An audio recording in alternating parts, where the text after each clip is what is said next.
Hey friends, it's Fatima and welcome back to the I Come As One podcast. Now, we don't know when this episode is going to air, but we wanted to take a moment and say happy Juneteenth because today is June 19th and our audience is Black women. The Black community is all about culture and authenticity. So we would be not true to our brand and our stories if we didn't acknowledge Juneteenth. So thank you, ancestors, for bringing us to this day. Yes, absolutely. Yes, absolutely. And we'll probably dig deeper into that because today we're talking about mental health, which we know is just a topic that is near and dear to our community. We've had such a struggle with it, but now thanks to, frankly, celebrities and things that have been happening in the news, we're peeling down the stigma of mental health awareness and mental health challenges. So we are just thinking about how powerful this conversation is going to be today with our expert, Leslie Holley. So she is a licensed counselor here in the Silver Spring, Maryland, which is DMV for those who don't know area. She has her own practice, the Healing Circle. And we met, there's always story time on I Come As One, but in the news recently, you might have heard about Sheryl Sandberg, who was the COO of Facebook and was really credited with help building that company. And I don't know, 15 years ago, she wrote a book called Lean In and talked about, how women need to be more engaged at work. But a big part of her story and her message left out Black women, single women, all sorts of the rest of us. And so there was a lot of conflict with that movement. But in recent years, they've really taken a stand on equity for all women. And as a part of that organization, there are Lean In circles all across the world. And so as a part of the Lean In DC network, I am a Lean In circle moderator for this area. And Leslie joined our circle. So we connected that way, and we are just trying to make a difference in the community through that bigger Lean In community. So welcome to I Come As One, Leslie. Thank you so much. Yes. So could you tell us some more about who you are and what you do in this space? Sure. So yes, my name is Leslie Holley. I'm a licensed clinical professional counselor in downtown Silver Spring, Maryland. I'm also licensed in DC and Virginia and Missouri. But I originally got my license in Chicago, Illinois, where I also taught some supervision classes in the mental health field for graduates coming out to be new clinicians. I've worked at large private practices, helping them set up their private practices, and then eventually opened my own. I've been in private practice here in the DMV probably 4.5 years now, and I have a successful practice. Most of the clients that I see suffer from depression and anxiety. I see many women of color around the age of 25 to 55, dealing with depression, anxiety, life transitions, setting boundaries, healthy communication skills, and things of that nature. Yes, all of it, right? Right? I feel like I was being described right there, just me. So we might need to make this a whole session. You're right. Send us a bill at the end. Send us a bill. I will say that. Send us the bill, because I'll say I am 2 weeks into my journey with therapy because I've been putting it off for so long. And like you say, like that anxiety, life transitions, I graduated with my PhD in August. I don't remember the term right now, but there's a term of like a period of depression that a lot of women go through, or a lot of people go through after their PhD, where they're like, what now? What do I do? And I found myself sort of slipping into that space of uncertainty, because I think prior to that moment, you knew, right? Like, okay, I'm in school right now, I'm graduating. Next, I'm going to get a master's. Next, I'm going to get a PhD, and then get another job. And I did all of that. And then I was like, what's next? What's next, Kristen? Like, what's next on the plate? And I found myself putting more pressure, but I had accomplished everything I wanted to accomplish. And I didn't understand why I was putting that pressure on myself and being a part of a lot of groups for like Black women doctorate, Black women PhD, Black women public health. And I noticed like a lot of these women had been talking about that phenomenon. And I'm like, that's not going to happen. Like, this is going to be a moment of peace that I've been waiting for. And so I'm just curious. I know obviously patient client privilege. I'm not asking for stories specific from your patient, but just, through your work, what have you noticed maybe being, I don't know if it's a trigger or main reason that a lot of Black women or women of color are experiencing anxiety and depression, and if it's specific to that age group, or is there a life occurrence that kind of triggers it that where, starts at 25? Yeah, so I think, Kristen, I know we used to coin like the mid 20s, late 20s now, quarter life crisis. And that was a term coined maybe 10 years ago or so. I'm sure there's some new terminology around that. But I think what we're looking at is people wanting to live an authentic life. And I don't think we do a really good job in our society of teaching young people how to find authentic happiness once they check all the boxes off. We're really taught, right, go get that degree, how important college is, how important that second, third degree is, how important it is to buy a home, how important it is to do all of these other things. And then once we check all of those boxes, I would say pretty much 80% of my clients, that's why they come in. They say, I've done all of the things and I'm still not happy. I still don't feel happy. And I think we have a lot of different ideas on how to acquire happiness.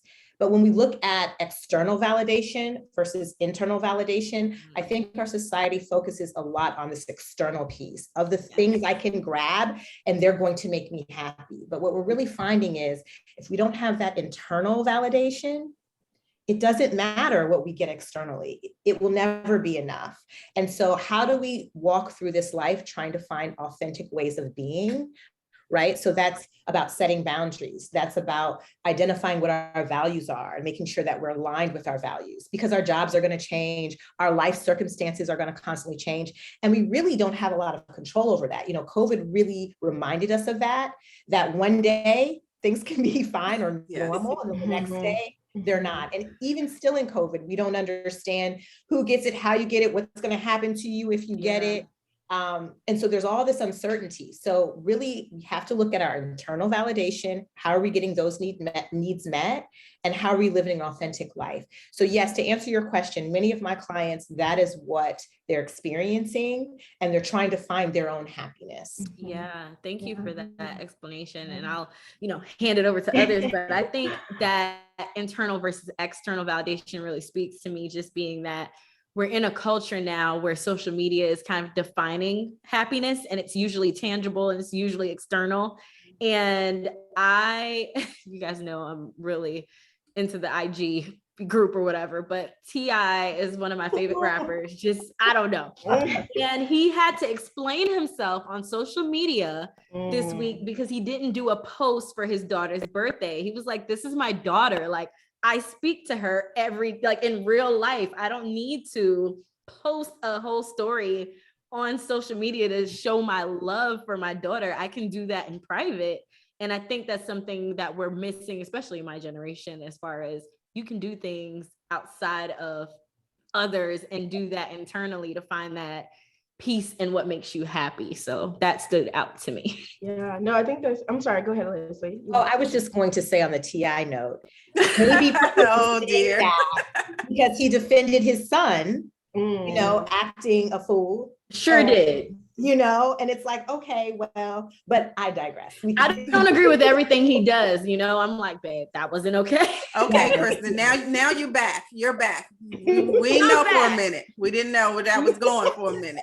But in that moment, for him justifying not making a public display, and I think a lot of that goes back to their relationship where she's asked not to have everything put on social media and she wants to be more private. And he's finally like, okay, I'll respect that. You're a woman now. You're not my baby anymore. I understand. And everyone still has that expectation of what he should do. Sorry, go ahead, Sean.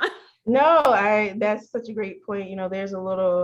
I was just telling someone the other day, I was like, you know what? God just really won't let me be as ratchet as I want to be. But I digress. I love, Southern and country and all that kind of good stuff. But I think since we're talking about sort of these distinctions generationally, Leslie, I just wanted to know if you could speak to, I think some Black women, a lot of my friends even, are sort of delaying or prolonging certain more traditional things in life, like having kids and getting married.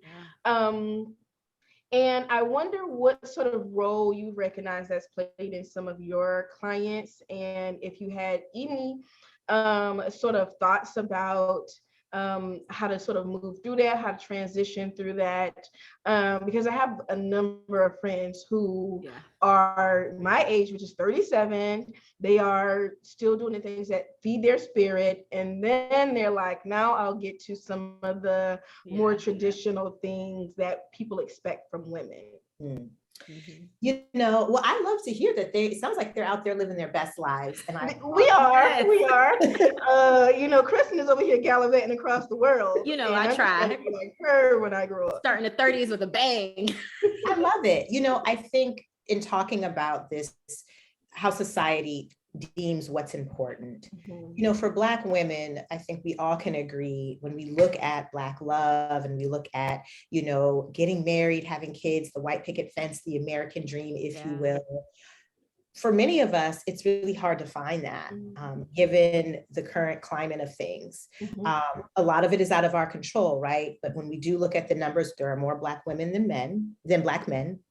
There are more educated Black women than Black men. We have a lot of Black men incarcerated for all kinds of reasons that we can't control. We have Black men that don't even date Black women. And we also find that Black women tend to be very loyal to Black men.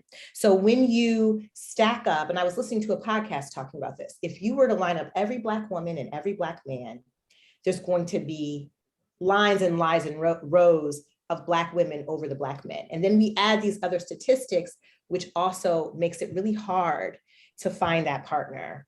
Then you add on to that, right? Everyone out here living their best life. And then, you know, this clock that we have that men don't have, right? So you look at all of these factors, and I have a lot of Black women coming to me upset, angry, disappointed, because there were things, you know, maybe at 30 or 35 that they wanted. They wanted the house, they wanted the husband, they wanted the kids, and they weren't able to find that at that time. So what I really address with them is, again, that internal validation, you know, finding a space. How can you authentically be happy with you? And whatever adds to that or takes away from that, to remind yourself that at the end of the day, your happiness, you're in control of that your environment is constantly going to change, your circumstances are constantly going to change. So how do you decide to live your best life now? What are we waiting for? Why are we waiting to do the trip? Why are we waiting to buy the house? Why are we waiting to move to, you know, internationally? Start living now. And what comes with that will just increase that happiness. But I think also there's a piece of just normalizing that this is kind of where we are. And I think traditional now looks different, given the statistics, given the climate, given where we are, given the economy. This is just where we are. Traditional doesn't look the same. And I think for many of us, I mean, even I know my parents, they're in their 70s, they're still married. I remember I was 25, I'm 45 now. And at 25, my mom was like, I just don't think you're going to get married. I don't think you're ever and, you know, that's what they say, Leslie. I don't know what's wrong. We're all having the same conversation. Yeah, and I'm like, oh, I'm 25. And later on, I did get married and have children and now divorced. However, they have a different mindset. They have a different lens of way of looking at it. And we have to remind ourselves that the world is changing. We're not doing anything wrong. Nothing is our fault. This is kind of where we are, what we've been dealt. How am I going to still live my best life and choose happiness, and what that looks like for me? Whatever adds to that and comes along my way, great. It's all about having that positive energy, manifesting positive energy, and positive energy will come back. One thing that I'm picking up on is you said 25 to 55, and that's a big range, but the problems that the women are facing in that range are all the same. And I don't know if it's COVID or what, but the world just seems to move so fast. So when we are delaying or when we are going after the external things, we do look up and we say, oh, no, wait a minute, we're 50 or we're 55 and we're still having the same types of problems. And so there's this myth, I think sometimes, that the older you get, the more figured out you're going to be. But you're saying that that's not necessarily true if you don't do the work. And another thing that you mentioned was core values. So, you and I have talked about coaching and that sort of thing. And I like to focus on core values because those things are constant, whether you're 25 or 45 or 55.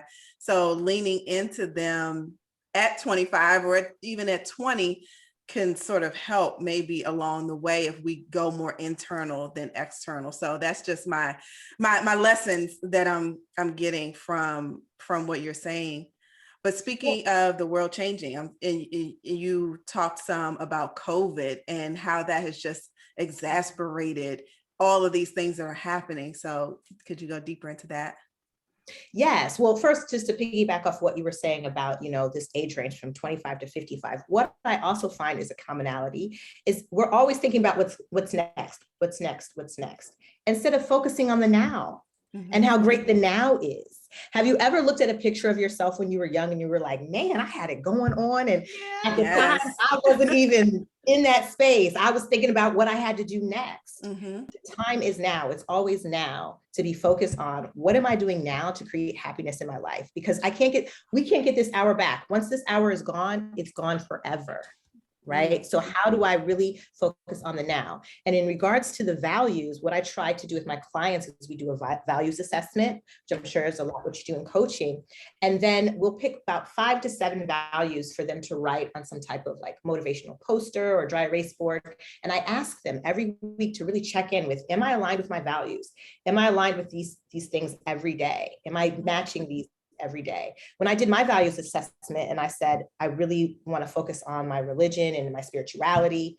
And I thought about it, I'm like, I don't even pray every day. I'm not doing it. Like, what am I doing to get there? to really prioritize this value and stay aligned with that? Mm-hmm. But as in regards to COVID, yes, COVID just really, I thought, and I don't know anybody's political opinions, but when Trump was elected, prior to Trump being elected, it would be typical in private practice during the summer months to be a little slow. And then Trump was elected and that just blew everything out the water. We were always booked with clients because people were really having a hard time with just all of the different messaging that they heard on TV constantly. And everything that kind of transpired from that presidency. Mm-hmm. So then you have COVID. And it just applied more pressure. I have many of my colleagues are overworked, burnt out. Yeah. I've gotten many requests for work from home or time off from work. People are afraid to go back to work. Their anxiety, if they had generalized anxiety disorder, it's severe now. It's very extreme.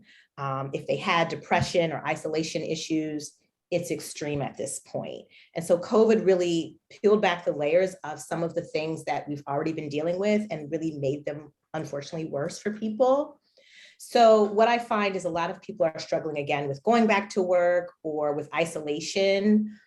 In the DMV, this is a transplant city. So I have many clients and people that I've met that moved here during the pandemic or right before the pandemic, and they don't know their coworkers, only know their coworkers from a Zoom screen. They don't have any friends or family in the area.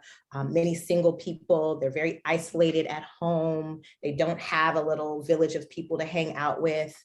And it's a reminder of that, especially when you go on social media. So you add social media into that. And if you don't have any supports or you don't feel like you do, and you go online, everyone's having living their best life. It just makes you more depressed. It makes you feel more isolated. So, we all know that the suicide rate has gone up. Mm-hmm. We've been seeing people, really struggle with that. And it's been a shocker for all of us. On top of that, the whole George Floyd thing, just so much has happened and everyone's kind of in their home experiencing these things by themselves. Mm-hmm. So I've seen increased anxiety for people. I've seen increased phobias for people. I still have clients presently that aren't leaving the house, are terrified to go to the grocery store. I've had many women clients that really wanted to start dating or looking for a new job. And they just felt like everything halted with COVID for a while, that they felt like they had to put everything on hold. And people became very resentful for that.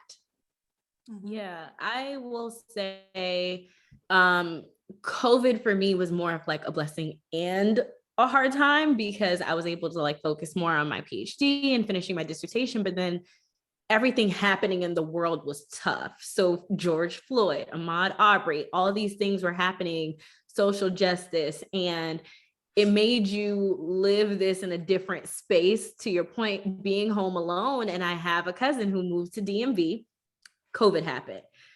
All these things are happening, and he did what you're mentioning, locked himself inside. He was afraid to leave the house because he's a Black man wearing a mask. What does that mean for me? I don't feel safe. And I can only imagine how many other young Black men or older Black men are having these same thoughts. And then for me, my thoughts were more about the workplace. I was happy to be at home. I was away from the microaggressions. I didn't have to deal with the comments about the new presidency that were insensitive. And people didn't know I was an immigrant because I don't speak like I'm from another country. There's no way this applies to you. And I was like, I am from another country and I'm insulted. I'm offended right now. And it was just that environment in itself is something I think people forget about, because when you're in a Zoom, in a virtual setting, yeah, you have some catch up, moments to connect with your coworkers, but they're more surface level. How was your weekend? How is your family doing? And then you just sort of move on from that. But for me, I found refuge in that space. And so I'm curious about if you have pointers for others who may be on the fence about reaching out to, therapists or specialists for whatever they're dealing with, because we know in the Black community, of course, there's still that stigma. You're strong, talk to God about it, you're fine. I've been doing this my whole life. And it's, that narrative still does happen within this space. So what would you say to someone who's still on the fence? They aren't sure about where to start or what this could potentially mean for them to get through a hard time.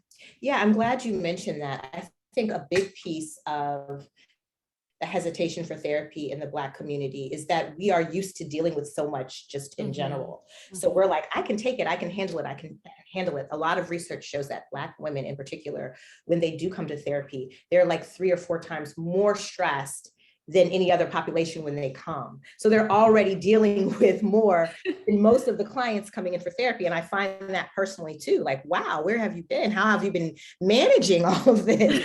All of this. Normalized. Yeah, it's normalized. And so one of the things that I always tell my clients and encourage them is that this is time for you. This is you choosing you and saying, I'm sick of having to be the strong Black woman all the time, that I'm going to do something that's for me. And this is for me. This is a gift to me.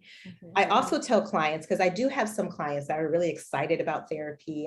They're like, I want to do therapy. And then they come to therapy and they're just like, so, basically they want me to do magic tricks or something. I don't know. And I'm just like, therapy is an interactive thing, right? So if you do want to do therapy, it's really good to have a space of reflection, journaling, thinking about what are your goals for therapy? And then how are you applying those goals outside of therapy? Are you processing how you're feeling through the week or how you've been triggered? How are you preparing for your sessions? Now, yes, your therapist is there to help you and guide you through that, but you definitely want to bring something to talk about or something to the table. It does require some vulnerability once you do feel that you can trust the client-counselor relationship. So it is, I think a lot of people think, not a lot, some people are just like, I want to do therapy, but they don't really think about what that means to them, right? Right, the homework, the actual work. Yeah. I always tell my clients, I wish I had a magic wand and could just say, we'll take the anxiety away, but it requires more than that, right? And I'm going to ask you in between session, how did that go? How did that work? Have you been journaling? It's also a place to be accountable, right? So be prepared to do some work there as well. And then I also tell clients, I have clients sometimes that say, well, I have a husband or an uncle or a father and they need therapy, or my mom really needs therapy, or my sister. And if you just talk to them, maybe they'll start. Not me, it's them. Hey, you can't change anybody. I can't be the problem. No, never. He's stubborn. We have to meet people where they're at and then decide what to do with that. If we want to create healthy boundaries, we can model behavior for people, we can make suggestions, but we can't change people. And I say, yes, I will say that sometimes maybe therapy isn't for everybody. Maybe everybody doesn't want to do therapy, and that's okay, but they need to be doing something to help manage their symptoms. If they're having anxiety attacks or they're having isolation and depression, what are they doing to help themselves try to get out of that? Are they starting to go on walks more? Are they journaling? Are they going to join a book club or maybe like a ministry at church? But what are they going to do different to help manage those symptoms? I don't have to be, the answer to everything, but it has to be something. We have to, the acknowledgement of it is 50% of it. Yeah, I'm happy you said that. It's not for everyone, but do something. So I was at the point of having anxiety attacks. And so it was just be moments of being overwhelmed. And I recognize that most of it was just unrealistic. Like, there's nothing you can do about that. I need you to relax, calm down, Kristen. But I researched it, the true researcher in me. And I found adult coloring books. And I was like, are you kidding me? I bought one. There's one with curse words in it. Just oh FYI. my gosh, really? Can you Yes. guys? I'm gonna look it up. You got too excited, Kristen. I know, because if you know me, I'm working on that. But yes, it's so intricate in the design that it makes your overactive mind focus on the little details, and it channels that anxiety into a different space. And so for me, it actually worked. I remember I left it open one day and my family was in town and my brother-in-law looks, he's like, are you coloring? Like, are you 5? And I have my nieces and nephews like, I want to color. I'm like, that book is off limits. That's for auntie. And he tried it and he was like, wow, that like actually worked. So I think just finding whatever that might be for you and not listening to what others may think. Yeah. On the flip side of that too, though, Kristen, you influenced him as well. And so I think that is powerful too, because on the one hand, it could be you got ridiculed, you're going to put your coloring book away and never use it again. But by sharing it, you are influencing that. And I think that's such a great part of our community as well. If one does it, it becomes more and more acceptable. Yeah. And I like how you said that. I always tell clients, using your I statements, this is what works for me. I've tried therapy. It's been helpful for me. And just sharing that with someone. Mm-hmm. People can receive that better than you need to do this. You should be doing this. People shut down.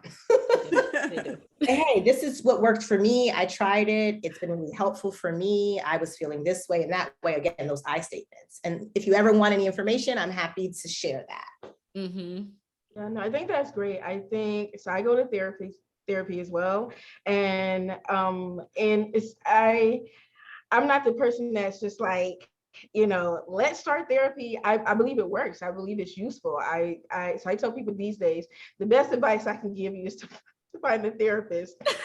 Particularly because I think everybody needs someone that's going to it's a safe space, but someone that's going to challenge you and hold you accountable. And I had a friend of mine share with me that her therapist mentioned that, you have a high tolerance for pain. And I connected with it because I used to tell people, physically, I have a high tolerance for pain. And I was like, I was out here in these streets using that as something positive. And when I think about it emotionally, right, it is not the healthiest thing. So I do appreciate you, Leslie, focusing on the strong Black woman and the good friend and the, you see on Instagram or different social media where people say, check on your strong friend. So I do appreciate you sharing that. And so I want to just reference something Fatima was speaking of in terms of community and that support. And so I wonder if you have any thoughts about building community around mental health and wellness. And we like to think of I Come as One as a community, right? It's a 10K community. But I think even the collective of the three of us, we use our chat as a form of therapy and regrouping and encouragement. And girl, don't buy that, but don't quit your job either, right? So we found a way to sort of make that there. So I just wonder, Leslie, if you could just speak to building community around mental health and well-being. Yes. Well, I think for those of us that are extroverted, I always tell people, join different groups. Meetup is great, especially when you're in the city, meetup.com. There's tons of groups that you can join to fellowship with other people that look like you. I also tell people, especially all of my clients of color, it's great if you have friends from all different backgrounds, that's fantastic, but you also need to be fellowshipping and connecting with some people that look like you. It helps you kind of recognize, okay, I'm not, we're very similar, we're going through the same things, how did you handle that? And create a safe space for that. For my introverted clients, that can be a little bit more challenging, right? Because it sounds great. Oh, just go to this meetup or go to that lean-in group. And it just gives them anxiety right away. Yeah. So what I try to talk to them about and give them support around is finding a group therapy session, because in group therapy, you can be the person who's introverted and just sit there and listen, feel supported, get your feelings normalized by listening to other people tell their stories. And then you can warm up and find time to say, okay, now I'm ready to communicate. Now I'm really ready to express myself 6, 7, 8, 9 sessions in. And I feel like this is a safe space. So it allows you to kind of just dip your toe in, but still be in that space, getting the support that you need, and still being able maybe to make new connections with other people. So I really try to find for my introverted clients that are really isolated, if they're in individual therapy, I also always try to find some groups that will work well for them. And there's many, especially for women of color, there's many Black clinicians out here doing all kinds of virtual groups. I've done some myself. They've been really fruitful. Many life coaches as well are doing a lot of inspirational groups and things like that. And the nice thing, about COVID is we can do it virtually, right? We're all at home right now. So it's not like you have to, anticipate getting ready and showing up and all of that sometimes comes with that anxiety, around that social anxiety. You can do it in the comfort of your own home. You can even keep your screen off if you want in the group and take your time to warm up. But again, right, you have to be doing something. For my clients that are religious or spiritual and they're in a church home, I encourage them to get more involved there. Or maybe it's volunteering. I have clients that say, I'm not really a people person, but like I can volunteer at the food pantry. Love that. And I still get those needs met. I have surface conversation with people there and I still feel connected. So there's a lot of different ways that we can get that connectedness. It just looks different for everyone. Quick question. What is meetup.com? I'm not familiar. I didn't know they still had it. I thought that was like MySpace, and it was gone. You do? Is that to meet friends? Yes, but they have all kinds of random people. It's centered around a topic or something like that. Or it could be a book club. It could be brunching groups, hiking groups, hobbies, just whatever. Food. I know there was a group that was just meeting over like trying new restaurants. Oh my gosh, you're talking to my heart. Right? Like you can find your love language on Meetup, right? Like I'm looking this up now. I have friends, I know that, and my friends at this point are like, you have too many groups. I am an extrovert, and so like I think I thrive in those spaces, I guess. You could even start your own meetup group. That's what I was gonna say, and not just Meetup, but whatever it is, because some of the best ideas are born out of a niche, a void of something, and you finding a solution and creating it. And most people tend to do that with themselves first. I couldn't find what I wanted. I didn't find the support that I needed. So I created it myself. And before you know it, you have been an answer to someone else's prayers and what they've needed. So I think that's great advice too. Amazing advice. I've been looking for a Black women program management and healthcare specific group in Orlando. I think you just go ahead and start that. I think I will. I'm just going to add it to the other 10 things I'm doing, Yes. But the benefit of that, right, is that you're already invested. It's not something else that someone is bringing to you that you then have to get invested in. It's like, no, I'm interested. I need it also. Like, I'm not just interested, but I need it. And so I think you just come to the table, like you don't have to get buy-in from yourself. And I think that's the cool thing about those types of groups is like, you don't have to spend a lot of time on the small talk with because you're already invested. Right. Like each other from just these things already. Yes. So I agree. So to go a little bit deeper into the healing piece, I know we talked about COVID extensively, but another, I guess, external factor of that is that people have lost loved ones, family members to COVID, and there's this element of grief. And I know you have a sort of unique partnership with a funeral home helping families through grief. So is there anything you wanted to share about that? Yes, Blacks are 2 times more likely to lose someone during COVID. And when we were talking about COVID and some of the anxieties around that, there's that added layer. Kristen, you were talking, I think, about your cousin. Yes. Who moved. There's that added layer. That was one of my first fears, like early February, March, when we first started talking about COVID, is going to the doctor, going to the hospital. If you get sick, I have 2 children, 2 boys, and I've had traumatic births. I've had a terrible experience in the hospital with one of my children. So I just don't like going to the hospital. Worried about, are they going to give me good care? Are they going to give me the proper testing? I've had many clients tell me horror stories about being in the hospital during COVID or not being admitted, and their partner almost like can't breathe at all, but they refuse to give them the proper medications to help them. So there's that added piece of fear of like, if something does happen to me, will I be able to get the care that I need? That fear, it has just heightened that fear that we have. Yeah, sure. So, we are, like I said, 2 times more likely to lose a loved one in COVID. We're dying at higher rates from COVID because of, socioeconomic status, practitioner racism, like we're just talking about. So there's so many factors that come involved with how we are managing COVID and how we are dealing with COVID.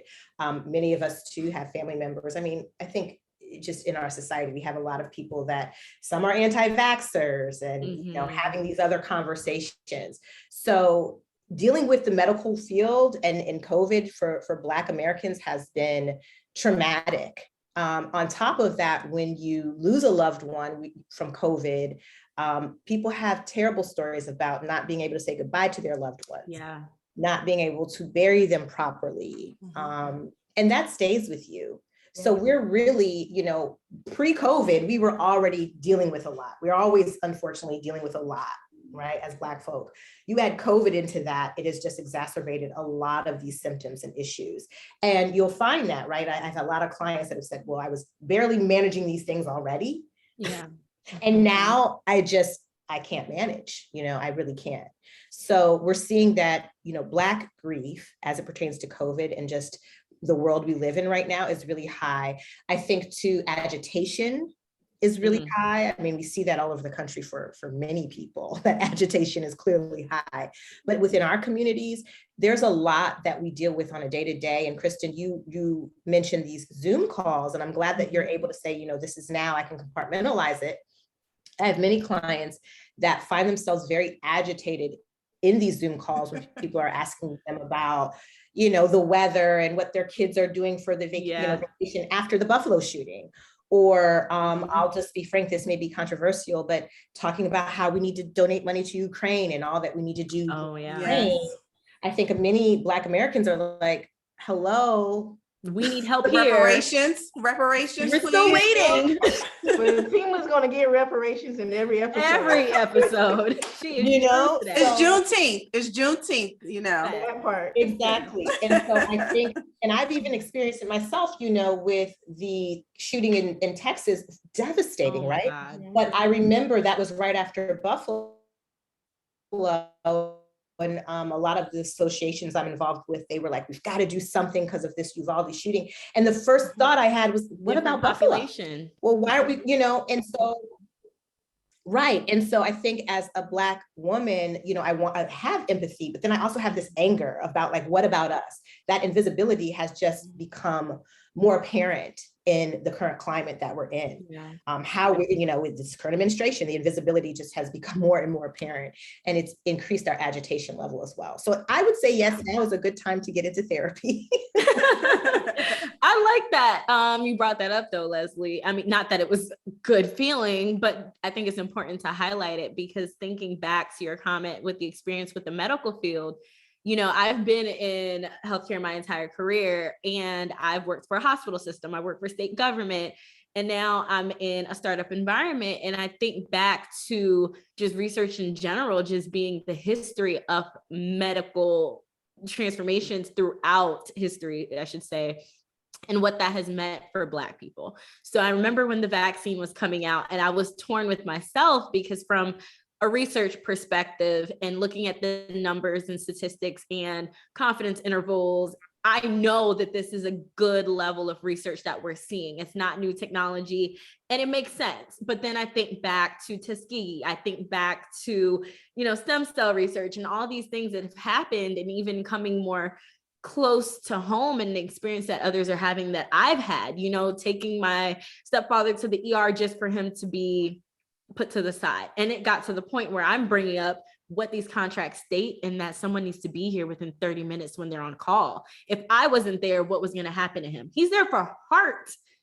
palpitations and heart irregularities, to the point you've admitted him immediately, but not urgent enough that a doctor needs to come down and see him. Like, what does that mean? We know that Black women are still dying at a higher rate than white women when they're giving birth. So having you share that is very much real. And I know a lot of people who actually don't know that statistic. And so that causes me anxiety about even thinking about having a child in America, is knowing the possibility that I may not make it is so much higher than another woman that might go to the hospital, and just what that experience looks like and how we've been lied to, in form of medical treatment over the years that does still affect us today, and why we're skeptical and anti-vaxxers or don't want to do it. And so having these mandates of having to be vaccinated to get a job, great. We already have other things that we have to fight against to be employed. And now here's another layer. So I think there's that battle that a lot of people are having in the community between trust and not having that trust, and their experience and trying to provide for their families as well. That's kind of added to that anxiety and the stress levels in this time that we're going through, for sure. Yeah, and that agitation, right? Because you're telling me I have to get this vaccine, and you're right, we don't trust these systems for good reasons. Right. So you're telling me I have to put this in my body now? Like, why?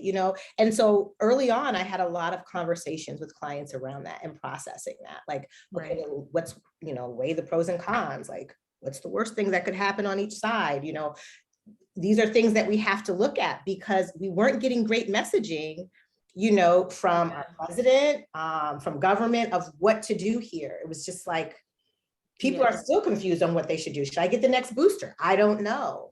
There's not a lot of, it depends on what you're reading, what you're going to feel comfortable with. And people are really, have anxiety around that as well.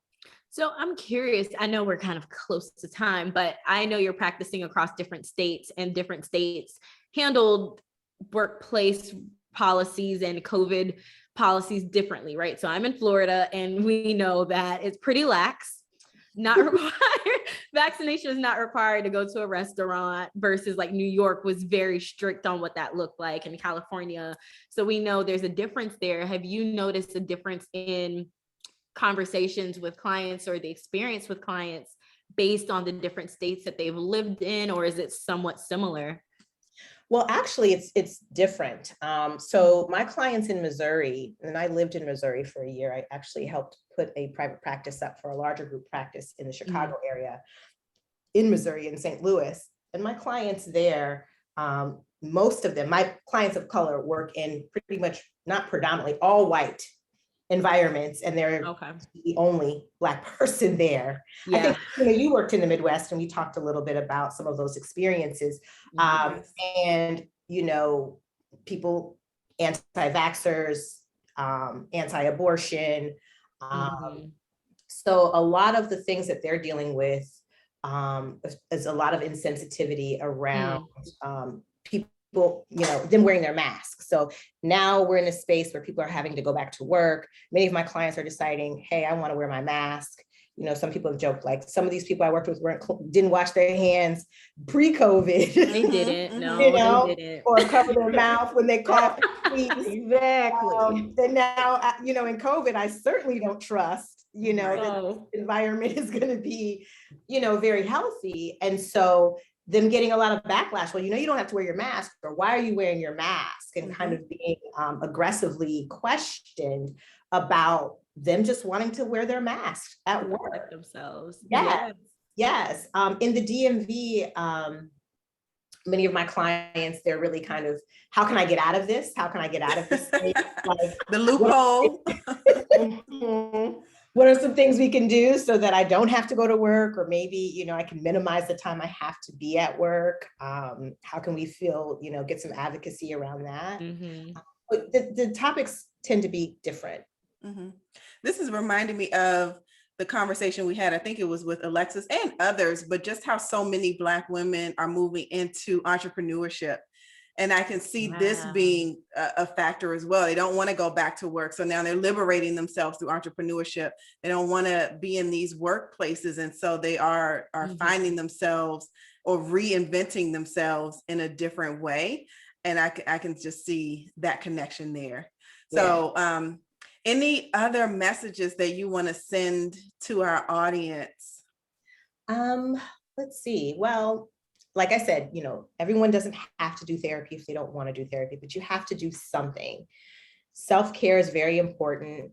Think about all of the obligations that you have throughout the day and throughout the week. Find something that is not an obligation that you can do at least once a week for yourself. Pencil it in your calendar, say, this is my time. It's my time for my bath or reading a book. Also, meditation. People, you know, tell me all the time, I can't meditate. I can't do mindfulness. It's just, I can't sit still. That's okay. There's different ways to do mindfulness. Kristen talked about the coloring book. That's a way that gets you focused and creates a mindfulness activity. You can do mindfulness in your car. You can turn off your radio or turn on some sound waves or something. There's some apps out there as well. Laughter yoga. I discovered that. Laughter yoga? Yes. Laughter yoga. And it's like the laughing and breathing. So I'll do a quick one. I only took it once, so I might mess this up, but you could just say he, ha, ha, ho, ho, and you keep doing it faster and faster and faster until you like burst out laughing. So he, ha, ha, ho, ho, he, ha, ha, ho, ho. And then it's breathing, you know, you're concentrating, the sounds are taking your mind away, giving you something else to concentrate on. And then, you know, laughter has that feeling to it anyway. And there are other exercises that you can do, like making funny sounds with your breathing. And so I am not of the traditional yoga or meditation or mindfulness practice, but something like that I can do. It's accessible. It doesn't feel, you know, yoga-y. And you know what? And the reason why it's important, we always talk about self-care and reducing our stress. You know, when we're stressed, our cortisol levels go up. You know, fatigue, heart disease, all kinds of things, medical issues that we can have. As Black folk, I don't care who you are stressed. Facts. You're stressed out. I don't care. Woke up like that. Comfortable your life is right now, you're stressed. Absolutely. So, doing some of these things, like most of us take vitamins, right? Take vitamins for our body. This is a way of taking care of those stress levels and reducing our stress levels, right? So it's really important to take the time out to do that, something that's not an obligation, that's just for you. I love this idea with the mindfulness. Also, going for walks. I love if you can do a quick 15-minute walk. Try to ground yourself, you know, try to do some deep breathing, try to focus in on the temperature, you know, the smells in the air, you know, your breath, doing some of your breath work. It doesn't take long. You can do this in 10, 15 minutes, but make it a priority. I like that. Yeah, make it a priority. I think that's probably the best advice we can give each other and to those who listen as well, is to like, make it a priority, like make you a priority, make your well-being a priority. And I can't believe I just dropped my phone. I hope it didn't crack. I didn't make it a priority, is what it's telling me. But no, I think that's just super great advice, because I think to all of the points that have been made here, we just often are the last person on our priority list. And for sure. I think even coming together to do this podcast was an opportunity for us to make us a priority, make Black women's lived experiences a priority, make coming together, community support a priority. And I personally just want to thank you for joining and facilitating this conversation for us and helping us continue to make these conversations a priority. I was super appreciative. Yeah. Well, this is a little therapeutic, huh? It is. Like, I have to echo Sean, because being so new in therapy and I'm hearing this, I'm like, oh my gosh, this makes me feel happy to know that you're doing this work, that other Black women are coming to you and they are getting the help that they feel they need, and having that space, that safe space to have that. And I laughed a little when you said finding something for you, because that is my assignment for the week. Something that is not, I'm very type A, I'm very scheduled, I'm very, detailed in that sense, but I keep forgetting to take that step back for myself. And so that is my assignment for the week, is to find that activity for myself. And I think that's just great advice for everyone, to take a step back. Like, even if you are a mom and you have young kids, or you are working 80 hours a week, take 10 minutes to yourself to sit back, reset yourself, and say, this is my me time, whatever that looks like, for sure. I remind Ursula Burns, she's the former CEO of Xerox, I think it was, and she was in the news the other day, like, you don't have to go to all your kids' games. Okay. That's the premise. Like, you don't have to do everything. Your kids will be fine if you will love you. 1 or 2 soccer games.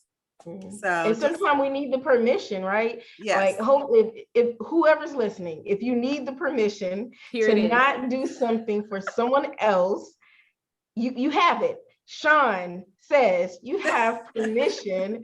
Please don't sue me. I was going to say, now y'all heard who said that now. Well, Fatima and Christian co-sign it as well, but within reason, you have the permission to just prioritize yourself, to do something that you don't have to share with someone else, that you don't have to run by someone else. And yeah, I think you have the permission to just do something for yourself, prioritize yourself. And I wanted to ask Leslie if she would just share any sort of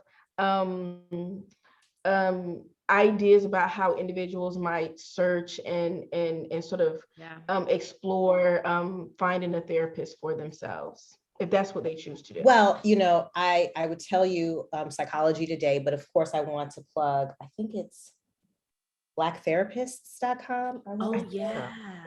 Blacktherapy.com. I don't have the right one. If someone could look it up really quick. We'll put it in the show. We'll get the show notes. Yes. But there's a site specifically to find Black therapists. Myself, I'm on Psychology Today, and I've been pretty booked, so I haven't thankfully needed to use any of the other sites. But those two, I think, are the quickest ones. Now, also, you can call your insurance company and say, hey, I want to find under behavioral health. That's one of the options when you call, and say, I want a listing of mental health therapists in my community. You can even tell them women of color. They will send you a list, just like you do for a doctor when you call and want a listing.